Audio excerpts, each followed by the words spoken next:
बिस्मिल्लाहिर्रहमानिर्रहीम। अस्सलाम वालेकुम नाज़रीन।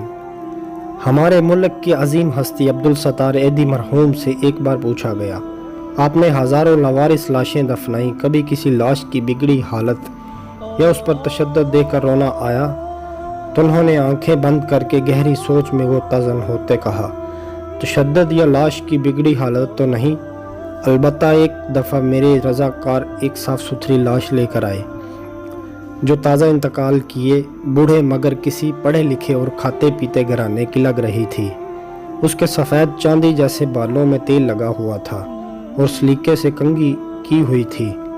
धोबी के धुले हुए सफ़ेद उजले कल्फ लगे सूट में उसकी शख्सियत बड़ी बावकार लग रही थी, मगर थी वो अब सिर्फ एक लाश। ऐदी साहब फिर कुछ सोचते हुए बोले, गोया हमारे पास रोज़ाना सैकड़ों लाशें भी लाई जाती हैं, मगर ऐसी लाश जो अपने नक्श छोड़ जाए कम ही आती है। उस लाश को मैं गौर से देख रहा था कि मेरे रज़ाकार ने बम फोड़ दिया। उसने कराची की एक पोश बस्ती का नाम लेकर कहा कि ये लाश उसके बंगले के बाहर पड़ी थी। हमने जो ही बंगले के सामने पहुंचे तो एक टैक्सी में सवार फैमिली जो हमारा ही इंतज़ार कर रही थी, उसमें से एक नौजवान बरामद हुआ और जल्दबाजी का मुजाहरा करते हुए एक लिफाफा हमें थमाते हुए बोला, ये तदफीन के अखराजात हैं। फिर वो खुद ही बड़बड़ाया, ये मेरे वालिद हैं, इनका ख्याल रखना, अच्छी तरह गुस्ल देकर तदफीन कर देना।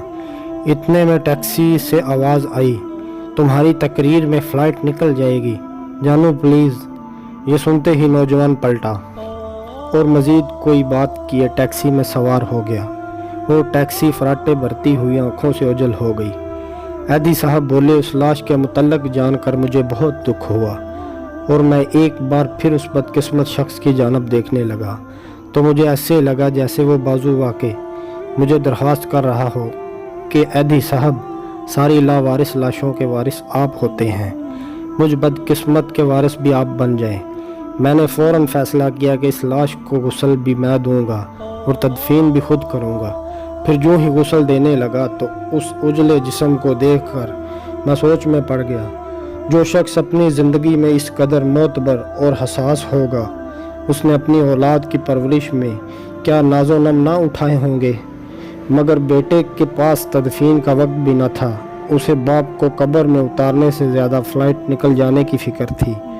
और यूँ उस लाश को गुस्ल देते हुए मेरे आंसू छलक पड़े। फिर वो अपने कंधे पर रखे कपड़े से आंसू पोंछते हुए बोले, इस दिन ऐदी साहब इंसानियत की डूबती नैया पर रो पड़े। नाज़रीन और इकराम, वीडियो लाइक करके कमेंट सेक्शन में अपनी राय का इजहार ज़रूर करें। आप सब की कीमती वक्त का बहुत शुक्रिया। अल्लाह हाफिज़।